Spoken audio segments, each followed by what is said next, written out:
Hello दोस्तों, क्या आप सी प्लस प्लस सीखना चाहते हैं? I don't know. तो आप सही चैनल पर आए हैं। और जैसा कि वादा था, I'm back. एक और वीडियो के साथ मैं आपके सामने हाजिर हूँ। इस वीडियो में हम समझेंगे सी प्लस प्लस में कंटिन्यू स्टेटमेंट कैसे लिखते हैं। इससे पहले मैंने एक और वीडियो में सी प्लस प्लस में ब्रेक कैसे लिखते हैं इसको समझाया था, जिसका लिंक मैं ऊपर में इस कार्ड में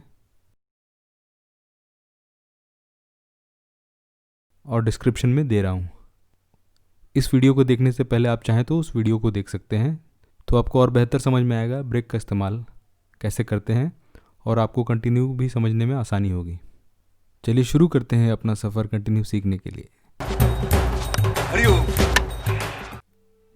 सबसे पहले हम ये समझेंगे ब्रेक और कंटिन्यू में क्या फ़र्क है। संक्षेप में, ब्रेक क्या करता था कि किसी लूप से या स्विच से तुरंत बाहर आ जाता था, लूप आगे नहीं चलता था, टर्मिनेट हो जाता था।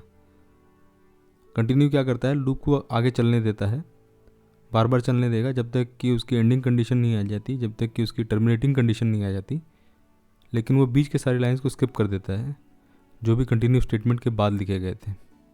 हमारा ब्रेक स्टेटमेंट भी यही काम करता था, बीच के सारे स्टेटमेंट को स्किप कर देता था, पर जहाँ पर भी वो इनकाउंटर होता था लूप के अंदर या स्विच के अंदर, वहाँ से नीचे की सारी लाइनें इग्नोर हो जाती थी और प्रोग्राम का कंट्रोल नीचे आ जाता था। कंटिन्यू के मामले में ऐसा नहीं होता है, बल्कि कंटिन्यू में हमारा कोड चलते ही रहेगा, हमारा लूप चलता ही रहेगा जब तक कि लूप की टर्मिनेटिंग कंडीशन नहीं आ जाती। तो चलिए शुरू करते हैं सी प्लस प्लस ब्रेक को समझना अपने कोड की मदद से, एक उदाहरण की मदद से। अपनी समझ के लिए हम दो वेरिएबल ले लेते हैं, इंट नंबर और इंडेक्स करके। यहाँ पर हम यूज़र से नंबर इनपुट ले लेंगे ताकि उस नंबर को हम ट्रैक कर सकें अपने प्रोग्राम के दौरान कि उसमें क्या बदलाव आ रहे हैं। इससे हमें कंटिन्यू समझने में और भी ज़्यादा आसानी होगी। सबसे पहले हम यूज़र को प्रॉम्प्ट करेंगे कि वह नंबर इनपुट करे। उसके लिए कोई मीनिंगफुल मैसेज देना होगा स्क्रीन पर, जो कि हम अब लिखने वाले हैं।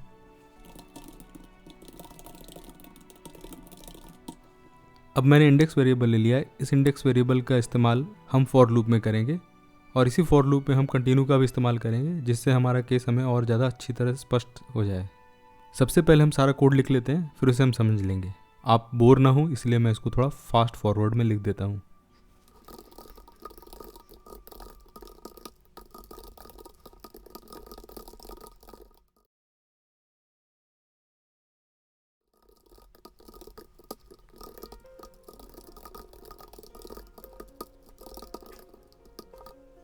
तो ये तो रहा हमारा कोड। इतना भी मुश्किल नहीं था ये कोड, क्योंकि अपने भुवन भाई की भाषा में कोई मुश्किल नहीं है टीपू। अब जब कोड लिख लिया है तो उसे समझने की कोशिश भी करनी पड़ेगी। ठीक है, देखते हैं। चलिए देखते हैं लाइन नंबर 6 से।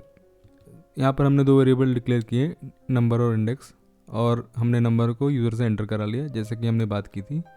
उसके बाद हम फॉर लूप शुरू कर देते हैं, जहाँ पर इंडेक्स की वैल्यू 0 से लेके इंडेक्स की वैल्यू लेसर देन 10 तक चलेगी, और हर बार लूप जब चलेगा तो वह एक बार इंक्रीमेंट होगा, यानी इंडेक्स की वैल्यू एक बार बढ़ेगी।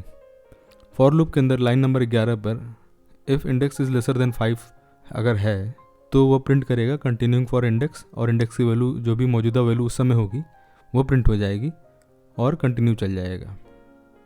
उसके बाद लाइन नंबर 17 पर हमने incriminating the value of number लिखा हुआ है, ताकि हमें यह पता चलता रहे कि ये स्टेटमेंट जब भी लूप के अंदर आ रहा है वो प्रिंट हो रहा है कि नहीं हो रहा है, और हम पता लगा पाएंगे कि कंटिन्यू कहाँ पर काम कर रहा है और कहाँ पर काम नहीं कर रहा है। ठीक है ठीक है। जब लूप चलना शुरू करेगा तब इंडेक्स की वैल्यू सबसे पहले 0 रहेगी। उस केस में वह चेक करेगा क्या 0 10 से छोटा है, सही है, 0 10 से छोटा है, वो अंदर आएगा। वह लाइन नंबर 11 पर आएगा और वहाँ पर देखेगा इंडेक्स इज़ लेसर देन 5, 0 5 से छोटा है, सही है, कंडीशन ट्रू है, तो इफ़ के अंदर चला जाएगा और वहाँ पर लाइन नंबर 13 पर प्रिंट कर देगा कंटिन्यूइंग फॉर इंडेक्स, और इंडेक्स की वैल्यू यानी 0, फिर कंटिन्यू हो जाएगा। जैसे ही हमारा प्रोग्राम कंटिन्यू स्टेटमेंट को इनकाउंटर करेगा, वो लाइन नंबर 17 और 18 को स्किप कर देगा, उनको नहीं चलाएगा।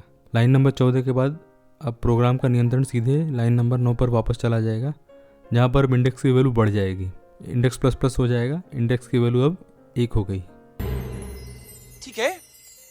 और फिर से वह चेक करेगा क्या इंडेक्स की वैल्यू 10 से छोटी है, सही है, इंडेक्स की वैल्यू 10 से छोटी है, 1 है इस समय। फिर वह लूप के अंदर आएगा और चेक करेगा क्या इंडेक्स 5 से छोटा है लाइन नंबर 11 पर। सही है, 1 5 से छोटा है, तो फिर से वह लाइन नंबर 13 पर जो स्टेटमेंट लिखा हुआ है continuing for index colon 1 print कर देगा और कंटिन्यू में फिर से आ जाएगा। इस कंटिन्यू को इनकाउंटर करने के बाद पिछली बार की तरह वह लाइन नंबर 17 और 18 को प्रिंट नहीं करेगा और लाइन नंबर 9 पर वापस चला जाएगा और इंडेक्स की वैल्यू बढ़ा देगा। इस तरह से करते करते एक समय ऐसा आएगा जब इंडेक्स की वैल्यू 5 हो जाएगी। 5 हो जाने पर वह लाइन नंबर 11 पर आएगा और चेक करेगा क्या index is lesser than 5, false है, तो लाइन नंबर 13 और लाइन नंबर 14 को रन नहीं करेगा और लाइन नंबर 17 को प्रिंट कर देगा और लाइन नंबर 18 पर आके नंबर की वैल्यू बढ़ा देगा। मान लीजिए अपने प्रोग्राम के शुरुआत में यूज़र ने नंबर की वैल्यू 0 दी थी, तो अब नंबर ++ हो चुका है, नंबर की वैल्यू अब 1 हो चुकी है। तो अपने लूप रन में इंडेक्स की वैल्यू 5 के लिए नंबर की वैल्यू 1 हो गई है। ठीक है। लूप अब ख़त्म हो गया है, फिर ऊपर जाएगा, अब इंडेक्स की वैल्यू 6 हो जाएगी। इंडेक्स ++ हो जाएगा तो इंडेक्स की वैल्यू 6 हो जाएगी। 6 is lesser than 10, true. Line number 11 पर आएगा, ये चलेगा नहीं, लाइन नंबर 17 प्रिंट करेगा और नंबर की वैल्यू बढ़ा देगा। यानी इंडेक्स की वैल्यू 6 के लिए हमारे नंबर वेरिएबल की वैल्यू अब 2 हो चुकी है। इसी प्रकार से हमारा लूप चलता चला जाएगा और जब तक कि हमारे इंडेक्स की वैल्यू 10 से छोटी रहती है तब तक हमारा लूप चलेगा और उसके बाद लूप ख़त्म हो जाएगा। अभी चर्चा किए गए तर्क के अनुसार जब 5 के लिए 1 वैल्यू हो जा रही है, 6 के लिए 2 वैल्यू हो जा रही है, तो इंडेक्स बराबर 7 के लिए हमारी वैल्यू 3 हो जाएगी, इंडेक्स बराबर 8 के लिए हमारी वैल्यू 4 हो जाएगी और इंडेक्स बराबर 9 के लिए हमारी वैल्यू 5 हो जाएगी नंबर की। फॉर लूप खत्म हो जाने के बाद प्रोग्राम का नियंत्रण लाइन नंबर 20 पर आएगा और प्रिंट करेगा cout the value of number after loop run, और नंबर की जो भी मौजूदा वैल्यू, जहाँ तक भी नंबर की वैल्यू बढ़ी थी, नंबर की जो आखिरी वैल्यू थी वही हमारे कंप्यूटर स्क्रीन पर प्रिंट हो जाएगी। क्या बात है, perfect, please sit down. Thank you. यह मामला और भी स्पष्ट हो जाएगा जब हम अपने आउटपुट स्क्रीन पर इन्हीं अंकों के लिए इनपुट करके देखेंगे कि क्या परिणाम आता है। इस प्रोग्राम को हमने सेव कर लिया है और अब अपने आउटपुट स्क्रीन की तरफ बढ़ते हुए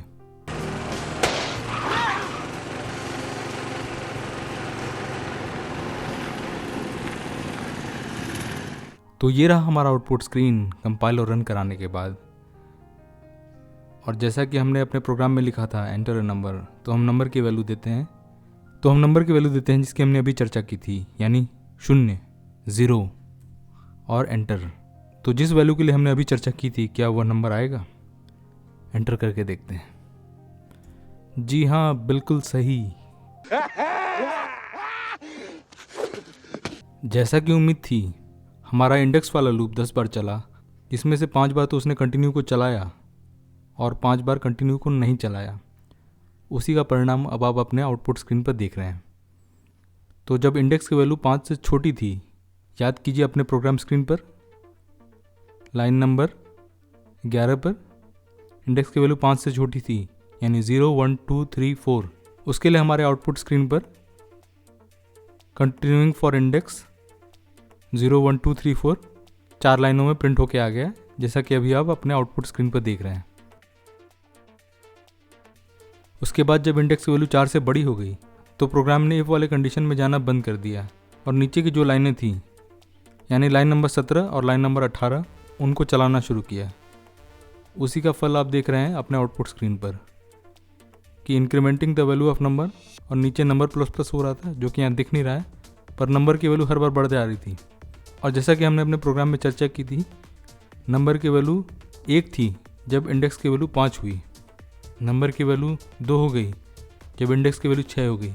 इसी तरह से जब तक इंडेक्स वाला लूप चलता रहा, फॉर लूप चलता रहा, तब तक नंबर की वैल्यू भी बढ़ती रही और आखिरी में लूप से बाहर निकल जाने के बाद हमारे नंबर की वैल्यू 5 हो गई थी और इंडेक्स वेरिएबल की वैल्यू 10 हो गई थी, क्योंकि 9 के बाद लूप ब्रेक हो गया था। इस तरह से हम लोगों ने नंबर बराबर 0 के लिए चला के देख लिया। शाबाश। क्या बात है। अब इसे नंबर की किसी और वैल्यू के लिए चला के देख सकते हैं। उस केस में भी क्या होगा कि कंटिन्यूइंग फॉर इंडेक्स 0 से लेकर 4 तक तो ज़रूर प्रिंट होगा और incriminating the value of number भी 5 बार प्रिंट होगा। यानी इंडेक्स लूप तो 10 बार पूरा चला, उसमें कोई ब्रेक नहीं आया, लेकिन नंबर की वैल्यू बदलती रहेगी जैसा कि शुरू में डाली जाएगी उसमें 5 जोड़ दिए जाएंगे आखिरी में। तो चलिए अभी तुरंत नंबर की दूसरी वैल्यू डाल के देख लेते हैं। इस मरतबा हम 5 डालते हैं तो देखते हैं नंबर की वैल्यू क्या होती है। वैसे अनुमान के अनुसार 5 में 5 और जुड़ जाना चाहिए, क्योंकि जो नीचे वाले स्टेटमेंट्स थे यानी लाइन नंबर 17 और 18 के वो 5 बार ही चलेंगे, और जो इफ़ के अंदर स्टेटमेंट है वह भी 5 बार ही चलेगा।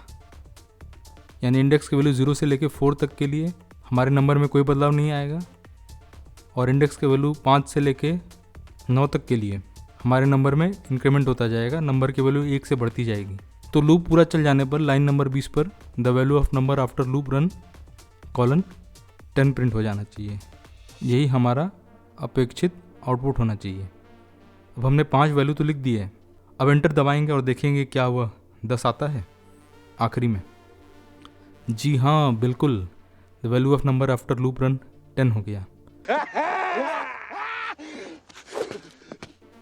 इसी तरह से आप इस प्रोग्राम को नंबर के अन्य वैल्यूज़ के लिए भी चला के देख सकते हैं। हर बार जैसे आपने गणना की होगी उसी प्रकार से रिजल्ट आएगा, और लूप चलने के बाद नंबर में 5 ऐड होता जाएगा, 5 जुड़ता जाएगा। तो ये तो था हमारा आउटपुट स्क्रीन का एक्सप्लेनेशन। अगर आपके कोई सवाल हैं या आपके कोई सुझाव हैं या कोई अन्य बात है तो आप उन्हें कमेंट सेक्शन में दे सकते हैं। फ़िलहाल के लिए कंटिन्यू के साथ हमारा सफ़र यहीं तक है। तो यहाँ तक था हमारा प्रोग्राम, पर अब वक्त हो चुका है चलने का, अलविदा कहने का।